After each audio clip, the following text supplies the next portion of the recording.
নমস্কার, এবিপি আনন্দর ফেসবুক লাইভে আমি পার্থপ্রতিম ঘোষ।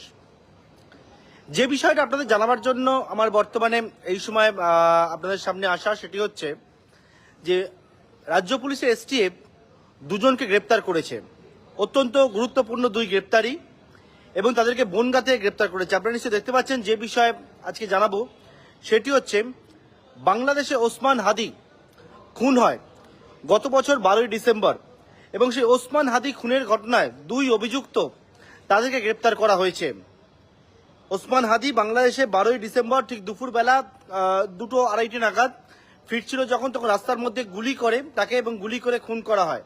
এবং সেই খুন করার পরবর্তীকালে ইতিমধ্যে বাংলাদেশ উত্তাল হয়েছিল।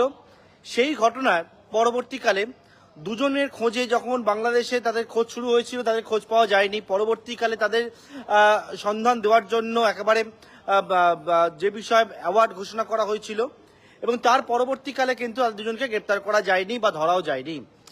বেঙ্গল পুলিশের এসটিএফ, রাজ্য পুলিশের এসটিএফ এর হাতে দুজন গ্রেপ্তার হয়েছে।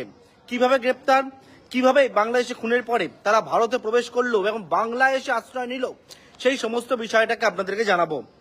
যে বিষয় সেটা জানা যাচ্ছে যে ওসমান হাদি খুনের ঘটনায় দুই অভিযুক্ত, তাদের খোঁজ যখন শুরু হয়েছিল তাদের নামে 50 লক্ষ টাকা পুরস্কার ঘোষণা করা হয়েছিল, এবং যে বিষয়ে তাদের দুজনকে চিহ্নিত করা হয়েছিল, যে দুজনকে সেই দুজনের সম্পর্কে বিভিন্ন জায়গায় ছবি, সেই ছবিও কিন্তু দেওয়া হয়েছিল, এবং তার পরবর্তীকালে সেই দুজনের কোনো খোঁজ পাওয়া যায়নি।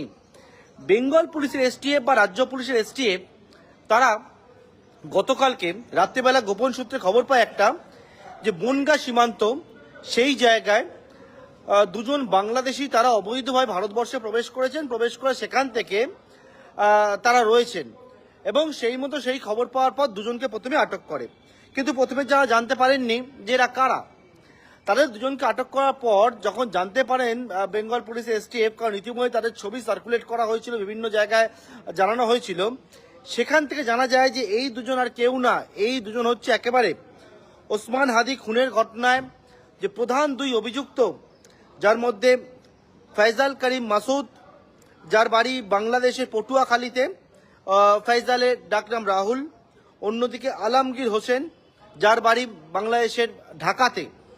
এই দুজন কিন্তু ওসমান হাদিকে খুনের পর তারা গা ঢাকা দেওয়ার জন্য বেআইনিভাবে অনুপ্রবেশ করে তারা ভারতবর্ষে চলে আসে।